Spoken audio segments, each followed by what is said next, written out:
Oi pessoal, hoje nós vamos falar sobre as equações de Maxwell na sua forma diferencial.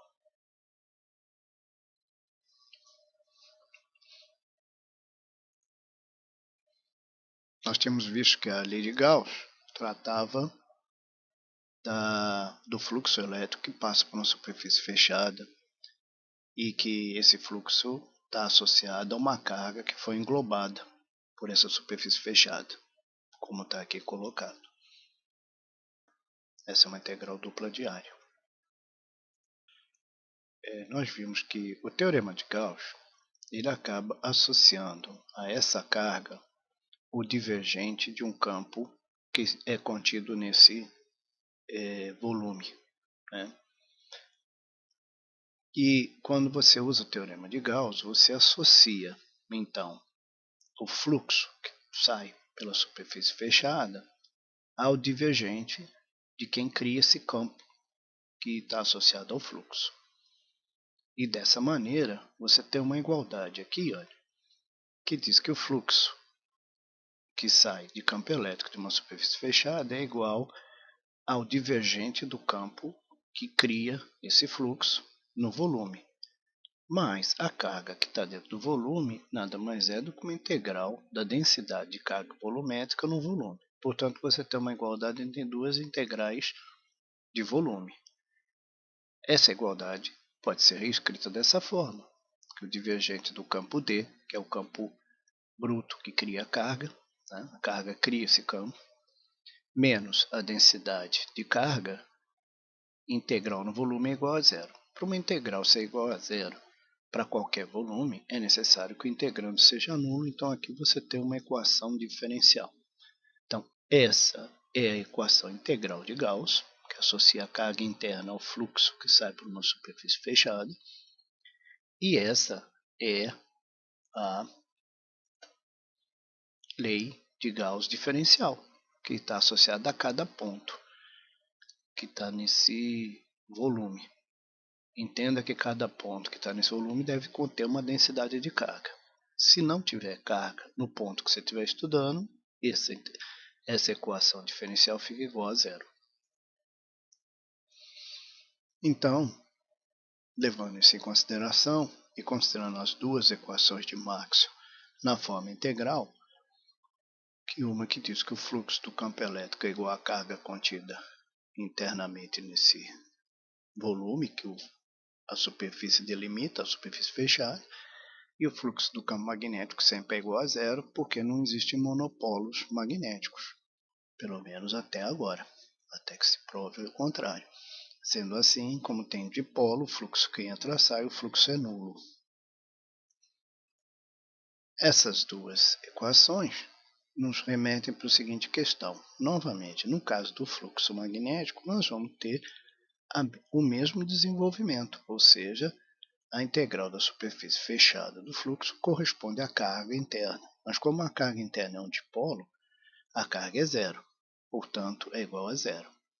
Usando o teorema de Gauss, que diz que o fluxo que sai ou entra de uma superfície fechada é igual à integral do volume sobre o divergente do campo que gera esse fluxo. E ambos são igual a zero, você tem uma outra equação aqui que diz o seguinte, que a integral do divergente do campo magnético é igual a zero. Portanto, para uma integral ser nula, é necessário que o integrando seja nulo em qualquer intervalo. Portanto, você fica com uma segunda equação diferencial de Maxwell. Equações diferenciais valem em pontos. Então, aqui valem nos pontos que você encontrar no espaço. Lembrando que no caso do campo magnético, como não tem carga, monopolo, você só tem dipolo, você nunca vai ter uma carga aqui, uma densidade de carga. Até que se prove o contrário. Olhando agora a terceira lei de Maxwell, que é a lei de Faraday, integral, nós lembramos que ela tem essa formulação aqui, que a integral no circuito em torno de uma superfície do campo elétrico vezes o deslocamento, né, ou a distância, é igual a menos a taxa de variação com o tempo do fluxo magnético que passa por essa superfície cujo contorno é dado por dl. E essa variação do fluxo gera o que? Um potencial. Então, essa é uma lei, que é a terceira lei integral de Maxwell, que fala isso. Aqui, neste caso, nós vamos recorrer a um outro teorema, que é o teorema de Stokes, que diz o seguinte: quando você tem um campo que circuita uma superfície, dentro dessa superfície, né, você deve ter um rotacional desse campo em relação à área. Ou seja, se existe um fluido girando num balde, o contorno desse balde apresenta um trabalho de rotação. Né? Ou seja, quando se rotaciona um líquido num copo, seu contorno tenta realizar o trabalho, porque a parte interna que está rodando, se você integrar, você vai ver que acaba rodando na superfície. Então, considerando o teorema de Stokes, para o caso do campo elétrico, nós temos que a integral do campo elétrico no entorno dessa superfície é igual ao rotacional do campo na superfície, pela área que é perpendicular ali, né? Então, quando você vê o teorema de Stokes, você pode substituir aqui essa integral de linha no contorno pela integral de área. E aí você lembra que o fluxo também é uma integral de área. E aí você tem o que aqui? Você tem uma igualdade, né? Que são duas integrais de área. Você pode juntar essa integral, ou seja, essa igualdade sobre uma integral só, e falar que esse termo mais esse termo aqui, que é a taxa de variação do campo magnético com o tempo, vezes o vetor normal à área da superfície, é igual a zero. Ora, novamente, como a integral ser nula, o integrando deve ser nulo, porque a integral só soma sobre todos os valores. E nessa hora você destaca daqui da terceira lei de Gauss integral, você tira daqui a terceira equação de Maxwell diferencial, que é essa aqui: rotacional do campo elétrico é menos a taxa de variação do campo magnético com o tempo. Agora nós vamos para a quarta lei de Maxwell integral, que dava conta do termo que Maxwell incluiu na lei de Ampère, colocando então o que ele conhecia como corrente de deslocamento, o conceito dele. Então, a causa dessa corrente é o fato que existe um campo magnético entre duas placas de capacitores, mas não existe corrente. Então, ele entendia que aqui a taxa de variação do fluxo elétrico com o tempo representaria essa corrente de deslocamento, de forma semelhante à terceira lei, que fala que a taxa de variação do fluxo magnético gera um campo elétrico. Aqui a taxa de variação do fluxo elétrico com o tempo gera o quê? Que é isso aqui, gera uma variação do campo magnético, acoplando o campo magnético ao campo elétrico. Quando você olha isso aqui, você vê que a lei integral de Maxwell é essa proposta, né?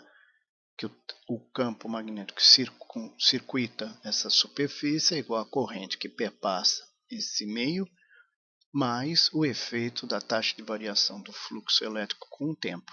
Pode ter um, pode ter o outro, pode ter os dois. Então, isso gera o campo magnético. Aí, novamente, você recorre ao teorema de Stokes. E no teorema de Stokes, você tem essa relação em que toda vez que você tiver um campo circuitando uma superfície no seu entorno, é porque dentro deve ter um rotacional desse campo. Ou seja, o líquido contido ali deve estar rodando, deve estar rotacionando sobre os pontos dele mesmo. Então, ou seja, quando você aplica isso no campo magnético, no caso da quarta lei de Maxwell integral, você vê que essa integral de linha no contorno fica igual ao rotacional do campo magnético que está aqui. Tá? Porém, você tem que lembrar que o fluxo do campo elétrico é φ de E. É isso aqui. E é uma integral que dupla, também de área. Então eu começo a trocar a integral de linha aqui pelo teorema de Stokes pela integral de área. E aqui eu vejo que a corrente, o que é? A corrente também é a densidade corrente por unidade de área vezes a área, ou seja, integrada. Então eu vejo o quê? Uma integral de superfície igual a outra integral de superfície e outra integral de superfície. Ora, eu posso juntar essas três integrais numa só e colocar essa igualdade aqui, passando todos eles para um lado e colocando tudo igual a zero. E eu fico com essa configuração. E aí eu falo, bom, para essa integral ser nula, qualquer que seja a área, é necessário que o integrando seja nulo. Então, da quarta lei de Maxwell integral, eu tiro a quarta equação de Maxwell diferencial, que está aqui. Rotacional de B é igual a μ0J, que é densidade corrente, mais a taxa de variação do campo elétrico com o tempo, vezes essas duas constantes. Portanto, em resumo, eu posso, a cada ponto do meu sistema, eu posso associar as equações diferenciais, que no caso, para o campo elétrico fica essa, divergente de E igual a ρ, lembrando que ε0 e E, se você juntar, é divergente de D, como está aqui. Divergente de B igual a zero, para qualquer ponto no espaço. O rotacional de E é igual a menos dB dt, para qualquer ponto no espaço. E a última equação de Maxwell, que tem a corrente de deslocamentos, que o rotacional de B é μ0J, J é densidade corrente, vezes a taxa de variação do fluxo. Você pode reescrever isso desta forma, usando os campos que a carga gera e o campo que você gera magnético no espaço. Lembrando que esse é o campo bruto, ou seja, o campo que a tua carga gera. Precisa saber onde ela está para saber qual é o campo E líquido que você vai ter. E este é o campo magnético bruto que você gera. Lembrando que vai depender de onde você está gerando esse campo, você vai ter um campo H líquido diferente. Mas isso depende do que? Do μ0 ou do μ, que é a permeabilidade magnética, e aqui depende do epsilon, que é a permeabilidade elétrica. Então, essas quatro equações aqui é que dão conta de descrever a natureza dos campos elétricos e magnéticos presentes no nosso meio. Então, eu espero que essa exposição tenha ajudado e desejo a todos um bom trabalho.